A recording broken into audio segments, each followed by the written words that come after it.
If I had made this video when I first got the Sony a7C, then my first impressions wouldn't be so good and they'd sound like a lot of the other reviews about the Sony a7C that are out there. But having used the Sony a7C every day for a few weeks now, I really understand who this camera is for and what those other reviews should be saying.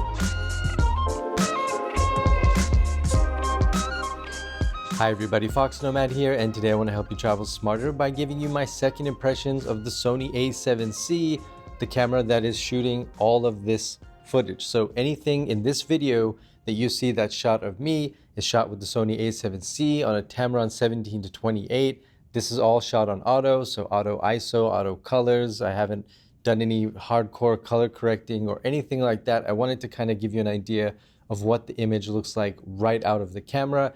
Any shots of the camera that you're going to see, any of the B-roll that you're going to see was shot with other cameras, so not shot with the Sony. The reason I'm mentioning that is when I watch a review or an impressions video about a camera, I like to know what video was shot with that camera. So to answer that question right off the top, this is shot from the Sony a7C.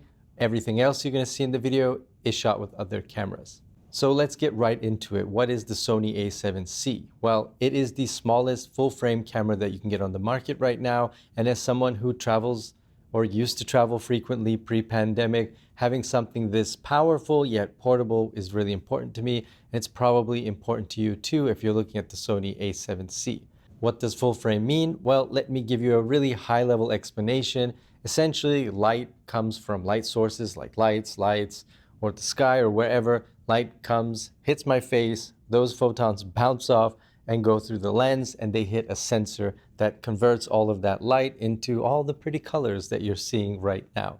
A full frame sensor comes from the 35mm, the old film days, which means that it covers the full 35mm frame of those old film things, if you know what film is. But essentially full frame means big, and big means more light. So imagine the sensor that's sitting behind this lens is big. It's a big light bucket. It's just capturing light. So the bigger the sensor, the more light it can capture. The more light it can capture, the more information it's going to get, and the better the image quality, both in bright conditions and in dark conditions. More light generally means better video or photos. There are also other different types of sensors like micro four thirds, which is in my G85 camera. That means it is literally a fourth the size of the sensor that's filming this video. A smaller sensor means less light. Now, at this high level, that's really all you need to know with the differences between full frame and micro four thirds or other different types of sensors which are smaller. If you want a full explanation on sensor sizes, then I'll link to a potato jet video down in the description, which is much more detailed and can explain things. But for now, all you need to know is big sensor, more light. Smaller sensor, less light. So having said that, why would anyone get a smaller sensor? Why would you get a G85 or some other camera that's using micro four thirds? Well, there's a couple of good reasons for that. One is smaller sensor usually means smaller camera. Smaller sensors are generally also less expensive, and for people who travel frequently or need portability, those smaller sensors mean smaller and lighter cameras and also smaller and lighter lenses. Big sensors need bigger lenses to get all of the light to use the entire surface of the larger sensor. So bigger lenses equals more glass, and it also usually equals more expensive. So the trade-off until now has been portability over power plus cost. But the Sony a7C changes all of that. A lot of reviews about the Sony a7C are for people who already have full-frame cameras. So they already have larger full-frame cameras, and then the Sony a7C just kind of looks like a little bit of a trimmed-down version without all the bells and whistles of its bigger cousins. But if you're somebody like me who's coming from the micro four thirds world, you want to jump into full frame, you value portability, you don't want to spend as much as an A7S III or one of the more expensive cameras, you're just getting started in the full frame world, then the a7C is a much more attractive option. It's really geared for people that are stepping up into full frame as opposed to someone who's already using full frame and wants to switch. I don't think you'd get a more expensive full frame A7 whatever and then come down to the A7C. I don't think so. So here's why you shouldn't underestimate this camera and my second impressions. Let's start out with a few things right off the bat. If you're a micro four thirds user or coming from a smaller sensor, being in the full frame world means you don't have an extra crop on your lenses. You can get wider shots with wider lenses and don't have to do the mental math of converting 18mm to 36mm, for example. The A7C does crop 1.2 times when shooting in 4K 30fps, but just having more wide-angle options as someone who vlogs and films himself mostly has been really nice. And as someone who videos himself, this flip-out screen is everything, so I can see myself when shooting, and for years Sony didn't have this and it stopped me from switching over. Now I don't have to worry about it. In low light, the A7C performs very well and the colors out of the box are rendered nicely. I feel comfortable setting up the A7C in auto everything, picture profile, ISO, white balance, like I'm doing now, and feel confident that the picture out of the camera will be nice. And for those times when I want to color correct, I can go into a very flat profile and then have a lot of latitude to adjust the colors and the exposure how I want it. The weight is also light. It's not super light if you're coming from a micro four thirds camera like a GH5, especially not with this Tamron lens I have on it, but the A7C is trimmed down and compact. Sony's removed a lot of the custom function buttons, and many have complained about this, but this camera is so customizable, I haven't found it to be a burden. You can basically map any of the buttons on the back for specific functions, and you've got this customizable function menu here for quick settings you can adjust right from the video screen. Being so customizable allows you to set up your buttons and menus just how you like, and has made using the A7C just so much more enjoyable. The menu, on the other hand, though, is a nightmare. You're going to have to watch a couple of YouTube videos to figure out how it all works and where everything is placed. That's the bad news. The good news is that it does have a lot of options, so it's very configurable. It's just not laid out very logically, although it does have its own sort of weird Sony logic, and once you understand that, getting through the menu is easy enough, and you've got so many customizable functions and quick settings that you're going to find the things that you adjust the most. You can place those right in your quick settings and they're easy enough to find, and for everything else you just have to Google to find quite where it is in this weird menu system. But using it hasn't been so terrible because it is so powerful. It's just kind of a pain to use every time you open up the menu. Physically, the viewfinder is garbage, way too small to really use. I never do generally, but if it's an important feature to you, then the Sony a7C's viewfinder might be a deal breaker.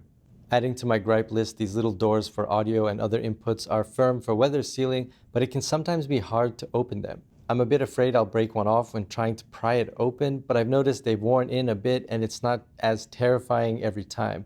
Just mildly scary at this point.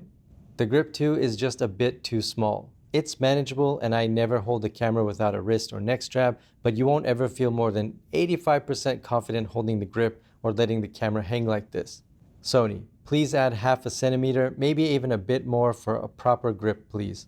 If you've got larger hands, then I think the Sony a7C might be a little bit too cumbersome to use on a regular basis. A few great things about this camera. One is the autofocus is pretty amazing, pretty quick, pretty amazing. So the autofocus is great, which is useful if you're traveling or you're vlogging or you're shooting yourself a lot. You don't have someone else adjusting the focus for you. There are also a couple of other things that Sony have added which make this camera very portable as well. Some great features are being able to charge the camera, transfer video files, and live stream all through the USB-C cable, which is so convenient. It means you don't have to travel with an Elgato or dummy batteries if you stream while traveling. You can charge or top off the battery from a portable charger, and you don't have to constantly take the SD card in and out to download your photos and videos. So if you've ever been in an airport on a layover and you're trying to take the SD card out of your camera, find a dongle for your laptop and transfer all the photos and videos you've taken from a trip right there, and you've got all this stuff hanging out, you don't have to do that anymore because you can just transfer them directly over USB-C from the camera to your laptop easily. And that's so much more convenient than it has been in the past. One other thing that I'll add is that the Sony a7C doesn't have a 30-minute record limit like a lot of cameras do in 4K, because I've been recording right now for about 31 minutes. I had to do a lot of multiple takes, and you'll probably see just a little bit of that right after the video. But anyway, the question remains, should you get the Sony a7C?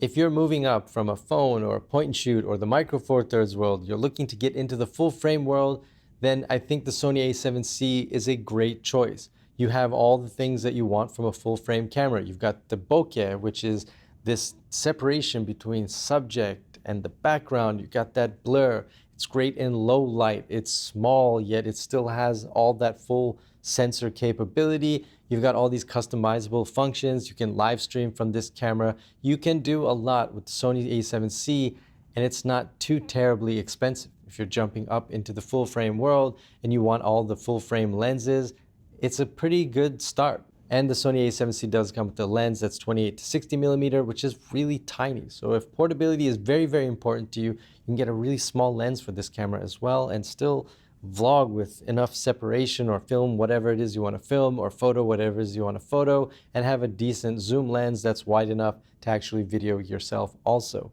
But if you want to get Sony lenses or you want to get a Tamron or a Sigma or different kinds of full frame lenses that are made for Sony's E-mount, you also have those options as well. If you're coming from a larger full frame camera or another full frame system, then the Sony a7C doesn't really have a lot of features to give you. It doesn't have a lot of new features to give you.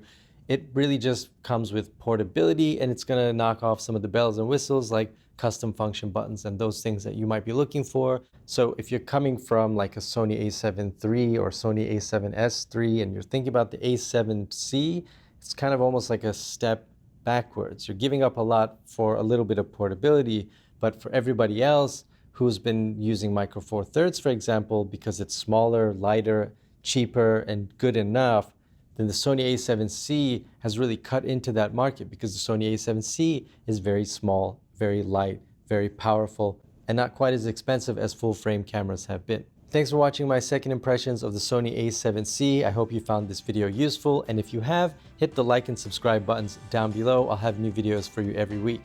Thanks very much for watching, and I'll see you in the next video.